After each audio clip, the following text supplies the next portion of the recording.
Excuse me, this is this the place with the meeting? Yes, it is. Everyone here, please Oh, sit down. okay. We're getting ready to Yes. start. Okay, great. Hello, I am your counselor, and I'm welcoming you to the Louisiana pilot program for felons of nonviolent crimes. That's you.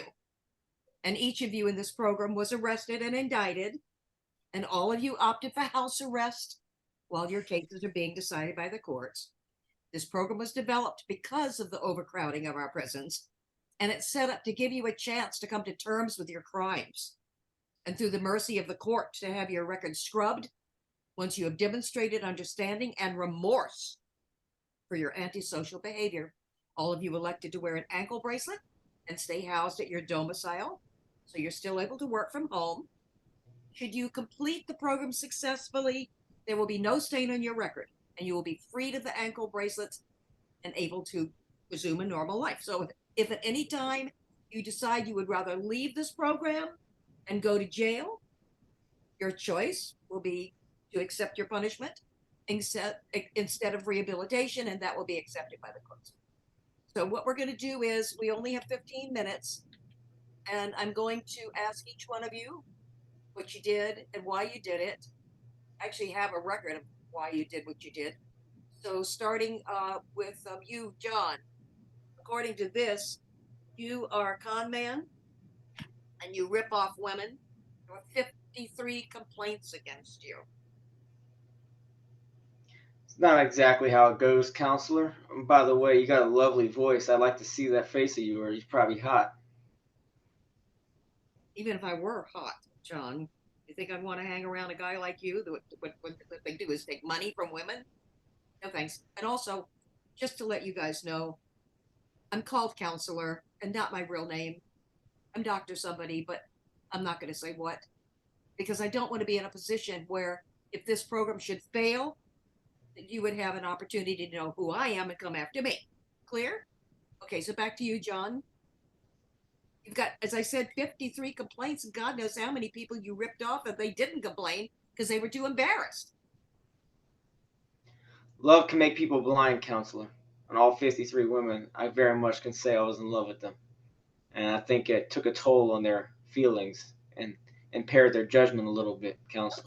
Don't you feel anything? Don't you have you never had your heart broken? Of You have course, never, counselor. of course. And when was that? Yes. When was that? Who broke your heart? It was some time ago. Some girl, one of my first ever experiences. Something you never forget. The first cut is the deepest, like Clarkson says, you So know? if you know how they feel, why do you do it? Well, here's the thing, counselor. Nothing's intentional. I think a lot of these women, they knew what they were getting themselves into, and No, they they very much understood. no, they don't. I'll get back to you, Michael. You're stealing from the church. Yeah, I mean, I have to survive. Like I don't work a very high-end job to where I can just afford all my bills. I mean, this church makes $10,000 every week. I mean, how are they going to miss 200?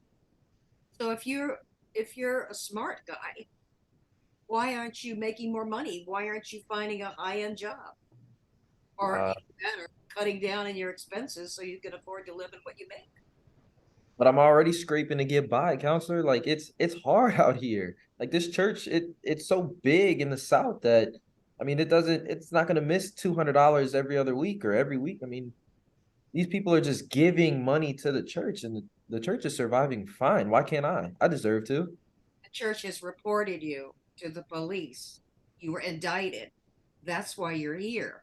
Don't you feel any kind of guilt at all? I mean, yeah, a little bit, but I mean, I don't. I'm stealing from the rich. Got it. All right. Well, I think we can work on you. Lillian, you too are, according to this, all of y'all steal, but Lillian, you pickpocket. Yes. You pickpocket innocent people who trust you, and you. Do you have anything to say for yourself? Well, people just give to me because we're having a good time.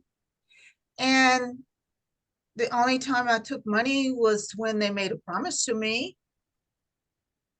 So, What kind of promise? you know, they made a promise that they would spend money on me and we would have a good time. And if I would dance with them, they would give me money. And when they didn't, I just held them to the promise that to me and I took the money. But I was entitled to it. Because they told you they were going to pay you. Yes. This sounds like prostitution to me. No, it was not prostitution. It was none of that at all. It was just having a good time partying. And some people just like to party. They get intoxicated and don't know what they did with their money. And they would say, hey, let's go here. Let's dance. Let's go over here and dance. Would you like a drink here?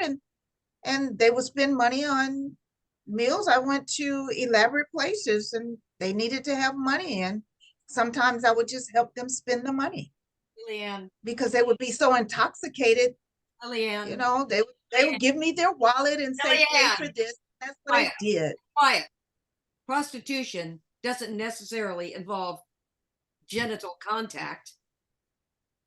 If someone says, let's come, let's go dance, and for some reason you think that they owe you money when what they asked you for was a dance, you've got this a little screwed up here, Miss Leanne. We would just, no, it's just a good time that we have. It's not prostitution involved because it's not, well, you do this for money. It's just, you do this just for a good time. And that's what we did. We have a good time. And then you took money. You took money. Look, you think I took it because I was entitled to it. In prostitution, they give you money. Not necessarily, but Sal. Well, that's how I understand it, and that's the world that I come from. Well, so you're gonna do a lot of thinking if you want to get out of this program with your record cleaned. So hold on. We don't have a lot of time here. Sal, you embezzled. You're from your father's company. I didn't embezzle anything. It was my father's company that somehow or another these people got a hold of. And I just found where money that was missing was going to. And I was on the verge of finding out where when they said, oh, you're embezzling. I didn't embezzle anything. So the money that they found in your bank accounts in the Cayman Islands and other places, Switzerland, how did it get there? I earned it. Oh, did they agree with you that you earned it? I don't know what they agreed to or not. I just know that that money was reasonably mine. And if they didn't agree to it, well, what can I say? Well, you can put the money back. I'm not going to put money back that doesn't belong to other people, to me. I mean, to other people. We'll get back to you. Miss Penelope, according to this, you're a shoplifter? Oh, I wouldn't call it that. Well, you were arrested for shoplifting. Oh, yes, that was just a big misunderstanding. Yeah, that was my dress that they were holding for me. Miss Penelope, you were investigated and evaluated, and we believe you don't quite understand what's going on here. You told Oh no, counselor, I think you don't understand. You told them that you were the Duchess of Ohio. Yes, that's correct. There are no duchesses in the United States. Sorry. Oh, that's not true at all. Okay. All right. Okay, so Mr. Dewey, I'm confused. Dewey? It's pretty simple. I said it right there. It's pronounced Yui, like with a Y, Yui. Huey, Dewey, and Louie. I remember them. They were Donald Duck's nephews. I understand English well enough to recognize a joke on my expense when I hear one, counselor. Good for you. Okay, so apparently what your game is you steal products, computers, printers, stuff like that from your company, right? Well, their word is I misappropriated company resources. You Yeah, may but like that phrase better than stealing. you were arrested for stealing and selling these computers and printers and stuff on eBay. These are the things that the company rightly discard, okay? Because these executives, these upper management think that these are not good enough for them anymore.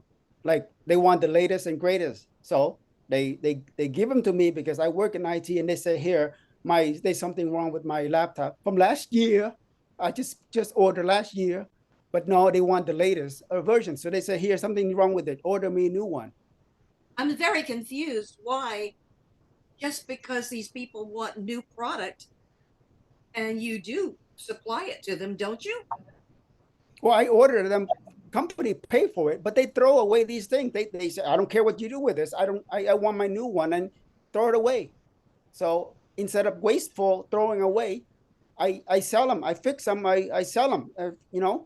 To money for to help people who don't have things to throw away. Look, one of the things that you guys are going to have to understand is justification.